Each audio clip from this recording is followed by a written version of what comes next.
Kayaknya alat satu ini nih bikin SSD apalagi hard disk eksternal itu terasa seperti fosil. Karena ini bentuknya kecil banget dan dia punya speed mencapai 2 GB per second. Dan ini tuh bisa digunakan nggak cuma di PC tapi juga di smartphone dan tablet. Nah, itu SSD eksternal dari Kio yaitu namanya PS200. Nah, ini tuh dimensinya kecil banget, nggak lebih gede dari telapak tangan gua. Bahkan dia cuma punya bobot 33 gram saja. Walau ringan, ini materialnya udah metal semua, tapi gue cukup suka sih dikasih lapisan yang reflektif seperti ini, supaya ya desainnya jadi lebih unik aja. By the way, kita juga bakal diberikan free pouch nih di tiap pembelian SSD ini, dimana nantinya kita juga bakal bisa request untuk custom name di atas pouch ini. Tapi dengan catatan nih, selama persediaannya masih ada. Mungkin bisa ditanya-tanya dulu nih stoknya sebelum kalian beli. Nah, Kio PS200 ini tuh tersedia dalam size 512 GB, 1 TB, dan 2 TB. Semuanya ini punya claim speed, read, dan write yang sama, yaitu 2 GB per second. Buat controller yang dipakai, dia tuh pakai Silicon Motion SM2320, sebuah controller yang spesifik untuk sebuah SSD eksternal. Dan untuk NAND flashnya, dia pakai NAND flash TLC. Tapi sayangnya gua nggak bisa dapet detail vendornya dari mana. Mungkin karena software SSD flash gue tuh cuman bisa baca SSD NVMe internal aja. Oke, Kio PS200 ini tuh pakai interface USB Type-C dengan kabel bawaannya itu Type-C to Type-C.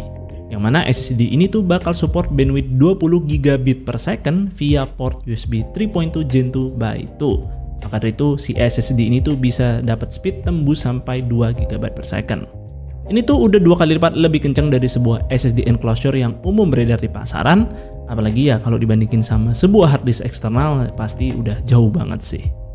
Nah, tapi di sini ada catatan penting nih. Kalau kalian pengen pakai SSD ini pada kecepatan maksimalnya yaitu 2 GB per second, PC kalian tuh wajib banget punya port USB 3.2 Gen 2 by 2. Entah itu kalian pakai laptop ataupun PC desktop. Kalau di PC desktop tentunya ada di motherboard atau front panel casing. Asalkan ada port USB 3.2 Gen 2 by 2, nah itu pasti si PS200 ini dia bisa jalan di 2 GB per second. Nah, misalkan gimana kalau PC kalian itu nggak punya port tersebut? Apakah si PS200 ini jadi nggak bisa dipakai? Tenang aja, tetap bisa dipakai kok. Tapi nanti SSD ini bakal comply dengan port USB yang ada di PC kalian. Selengkapnya kalian bisa lihat list yang diberikan oleh Kio ini. Nah, ini kalian bisa lihat tuh port USB-nya apa, speednya nanti dapat berapa. Nah, ini gue rasa sih cukup membantu ya sebagai guide nanti kalau kalian pingin meminang si PS200 ini. Silakan aja di pause dan di screenshot kalau kalian memang pingin lihat lebih lama. Nah, kalau gue sih di sini penting banget buat user USB 4 dan Thunderbolt 4 karena di sini gue udah ngetes di beberapa device, khususnya di Advan X-Play dia tuh punya USB 4, terus di laptop Acer Nitro V15 dia punya Thunderbolt 4. Terus juga pada motherboard ROG X670i Crosshair Hero, dia tuh punya port USB 4. Nah, ketiga device ini tuh speednya nggak ada yang tembus 2 GB per second, alias si PS200 ini cuma jalan di 1 GB per second aja. Jadi ini bisa jadi awareness aja sih buat kalian kalau tidak semua USB Type-C itu punya speed dan fungsi yang sama. Kalian tuh perlu baca-baca lagi tentang port USB yang dimiliki PC kalian, itu supportnya speed berapa, dan juga device yang pingin kalian colok itu support speednya berapa. Ya ini sih sebenarnya memang compatibility dari port USB itu sendiri yang emang bikin pusing. Entah kenapa ya, mungkin penciptanya si port USB ini tuh seneng bikin usernya sesat gitu ya. Tentu ini bukan salah si Kio PS200 ini. Ini emang compatibility dari USB port ini yang emang bikin agak kesel aja sih. Nah, sekarang kita bisa lihat hasil tes dari SSD ini. Dari hasil 3D Mark Storage Benchmark, skor Kio PS200 ini tuh unggul sekitar 100 poin aja. Kalau kita jabarin nih hasil tesnya ini bisa dilihat si PS200 itu pada beberapa skenario hanya beda tipis nih dari sebuah SSD enclosure. Tapi ada juga sih yang bedanya sangat signifikan, khususnya di proses pindah data game yang di sini bisa mencapai hampir 1 GB per second. Kemudian dari sisi access time terlihat si Kio PS200 ini unggul tipis dari SSD enclosure. Nah, kemudian masuk ke tes tulis data secara real menggunakan file game Cyberpunk 2077.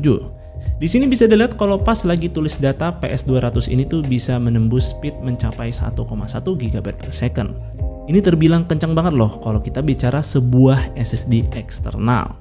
Dan dari chart ini bisa dilihat kalau PS200 ini 30 detik lebih cepat dari SSD enclosure dan hanya beda 30 detik aja dari sebuah SSD internal NVMe Gen 4. Kalau sama hard disk ya udahlah nggak usah diharapin, pasti speednya lambat banget. Terus kemudian pada saat tulis data 100 GB lebih, nah si PS200 ini tuh masih cukup cepat nih, yaitu bisa di bawah 2 menit untuk transfer semua file tersebut. Dan buat hard disk eksternal ya udahlah makin bumi dan langit nih bedanya. Nah terakhir soal harga dari si PS200 ini, yang mana menurut gua cukup menarik.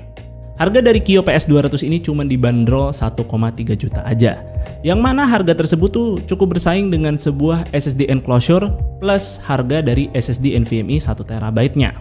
Apalagi gue lihat di marketplace itu sebuah hard disk eksternal 1 TB tuh masih aja ada yang dibanderol di atas 1 juta. Jadi gue rasa sih itu udah nggak worth it banget ya untuk beli HDD eksternal. Apalagi juga kalau dibandingin speed dari si PS200 ini yang udah jauh banget bedanya. Kalian tadi bisa lihat tuh hasil tes transfer datanya itu bisa sampai 20 menit bedanya.